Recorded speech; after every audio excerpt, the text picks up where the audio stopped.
Well, good morning, St. Andrews friends. You have found us online here at St. Andrews United Church in Niagara Falls, and it is a wonderful morning to be together to spend a little bit of time in worship.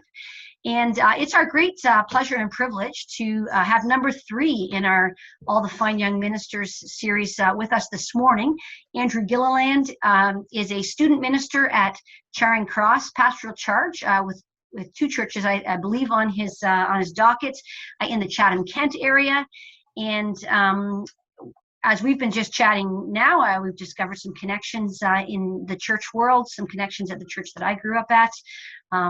Anyway, we're just glad that he is here with us this morning, and so that you can get to know him a little bit. He's going to answer a few questions before we launch him into sermon time. So, Andrew, welcome. Great to have you here. It's amazing to be here. Let me just say, I'm usually called young, but not many people call me fine. Okay. So when you put those two things together, I'll take it. Excellent, right on. Well, we're here to encourage you and support you as you chase down ministry. So a couple questions so that our people can have a little bit of sense of who you are before you share your sermon with them. And let's start out with the reading question. Summer's a great time to do some reading. What is on your reading list this summer? Tucked in your beach bag, on your bedside table, under the tree in the backyard? What are you reading? Well, there's 2 books I want to work through for the summer. One I already started, by Timothy Keller. It's called Preaching, Communicating a Faith in an Age of Skepticism. I'm about halfway through it currently. I've been a big fan of Keller for years, and a teacher suggested that book to me in a preaching class for my master's degree at AST, the Atlantic School of Theology. I picked it up on his recommendation, and I've been working kind of through it over the summer. I'm hoping to have it read by August, because I've been reading a lot for school as well, so that takes up a lot of reading time as well. The other one is one I got a while back. We've partnered my ministry with World Vision Canada, and I heard this guy, Keith Stewart, speak at an event one time, and the book's called We Were Wrong, and it's an evangelical pastor's radical transformations through following Jesus in the margins. So it's about how he did missions work in Africa, and I think it kind of works in the story of kind of like, I thought I was going to go teach these people all these things about Jesus and God and life, and he's like, but they taught me far more than I kind of taught them, and it talks about his journey, I think, and how that kind of owns his life into his pastoring now. I think he's in Dallas, Texas somewhere. So those are the 2 kind of theology Christian books. The other ones I'm really interested in the Dungeons and Dragons series, Lord of the Rings-esque fantasy type writing. So the entire middle shelf on my bookshelf there are those books, and so there's one of those on my bedside table right now. Excellent, right on. Oh, that's fun. That's fun. We're on our way out of some of the serious lockdown of this time of COVID, and as a congregation, we've been having some backyard conversations actually about how COVID is impacting us as people of faith and as a church community.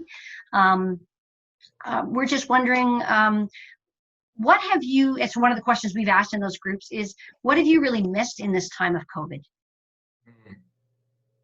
I've really missed church worship, to be clear, and I'm sure most people have missed that. I've missed that community aspect that church has, the ability to share a message in front of people, be able to hear their reactions, see their reactions, even feel them sometimes. It's preaching in a room by myself is not the same thing, and I talked about that in the beginning of the sermon, actually, so you'll probably hear this again.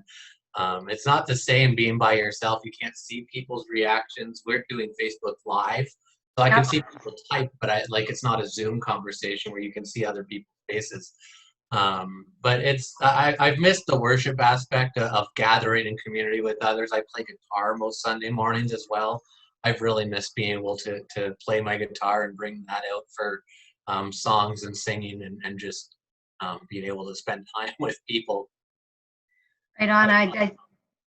I think that we would all agree with you on that. I know that the Reverend Walker has has mentioned on a number of occasions, just that how difficult it is to preach to a screen. And so she often Zooms with a number of people on a Sunday morning.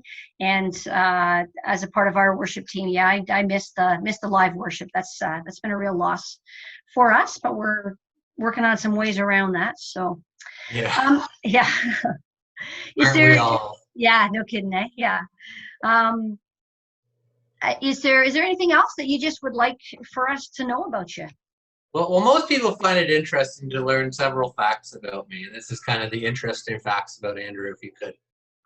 If you're familiar with the Christmas story, like the Christmas nativity story, which I'm sure most people are if they've gone to church any length of time, they'll probably appreciate most of this. So I'm the firstborn son of a minister.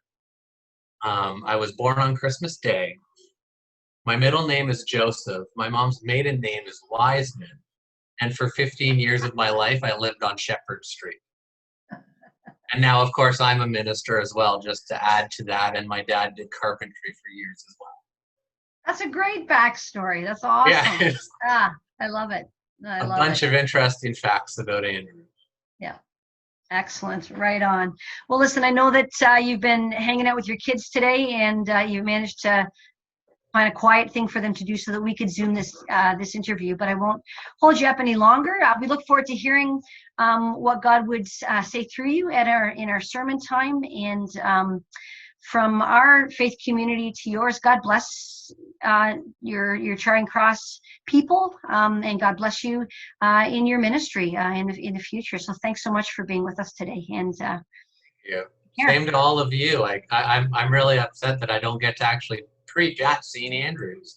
I'll have to sign up for this again next summer if you like this sermon. Sounds good. Sounds good. And listen, have a great time while you are here in Niagara. I know you're coming down on Monday, so yeah, enjoy. Right on. Looking forward to it. Okay. Thanks, Andrew. Take care now.